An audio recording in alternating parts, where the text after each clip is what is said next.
Here's the Panarin hit on TJ Oshie from Game 2. And the question on everyone's mind, is this head contact? Is it a head shot? Does this meet the criteria for Rule 48, illegal check to the head? And for me, as in most instances involving head contact, it comes down to angle of approach. Did he take an angle of approach that picks the head as a result of poor timing or just a poor angle? So here's the angles created by both players. TJ Oshie is on a path of travel almost parallel with the blue line, but not quite, towards the end boards. If Panarin stays on a path of travel that takes him towards the puck, the one he's about to make the turn for, it would take him on a path of travel that's almost perfectly perpendicular to Oshie's path of travel, which would create very dangerous across-the-body contact that would be highly likely to take him on a path through Oshie's head. So he needs to change that, and he recognizes that.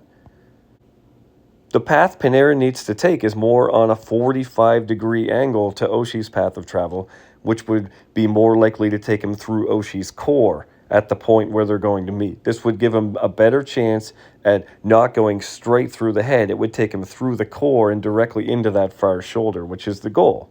The head would probably be on that path at some point, but it wouldn't take the brunt of impact. The body would. Now, you can't just go through the head to get to that shoulder and call it not head contact. The head could still be the principal point of contact, even if you go through the far shoulder. So the way he really needs to go is to go at a 45-degree angle the opposite way and then cut back at a 45-degree angle towards Oshie once he's out in front, which is what he does. So here's Panarin's approach. That's his first 45, and then there's the second 45 when he pushes back towards Oshie. Now, I am in no way promoting exploding outward and upward into contact, but that's not what he's doing either. If you watch this adjustment right there with his hips, everything stays low, and he's just turning and kind of pushing his butt out and swinging his butt around into the waist. And there are some telltale signs that he's doing this properly rather than dangerously. Where that back leg of Panarin's, his left leg, after it comes off the ice, he's not using it to push and then drive upward.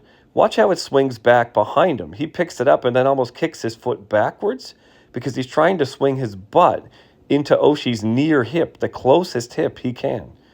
He's using his hips and his butt and his waist to drive through Oshie's hip and waist, Oshie's core, because he sees that Oshie's head is there. He doesn't use that leg to push up and drive the shoulder upward and outward into the head. He's using it to swing his lower body around. His upper body does move as a result, but he's not driving the shoulder or the elbow upward or outward through the head. He's not picking the head with this action. I think a lot of people are seeing this stop up and then seeing his body kind of push out, and they're assuming that's an explosion that's more geared towards a launch, but it's not really. It's more of an explosion geared towards a lower body rotation.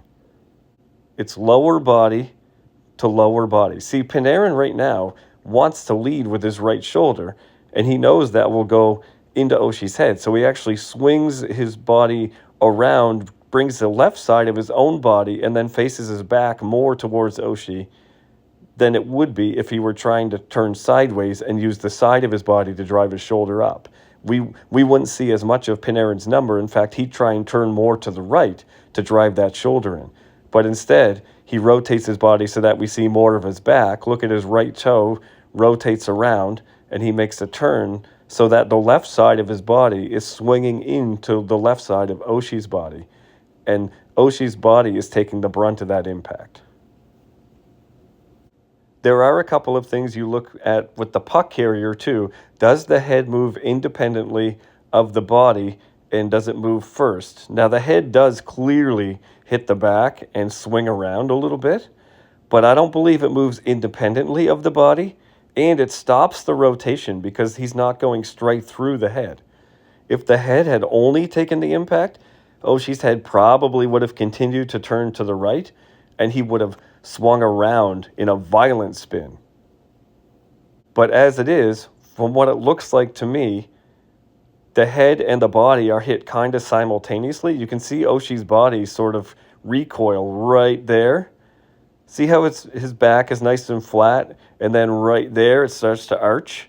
Because I think it's recoiling from the impact of the hip to the chest at the same time the head is hit, but it's more hip to body contact, so the body continues to spin, but the head does not. It's a controlled fall that only has a very slow rotation because actually a lot of the force is into Oshie's chest and stomach, and it knocks him more straight backwards than it does sideways to spin him around. I would say Panarin does pretty much everything that I would ask a player to do in this situation to avoid head contact. Sometimes head contact is going to happen in legal body checking, but that's the difference between head contact versus a head shot. And to me, this is more of just a legal body check resulting in head contact than it is a check that targets the head.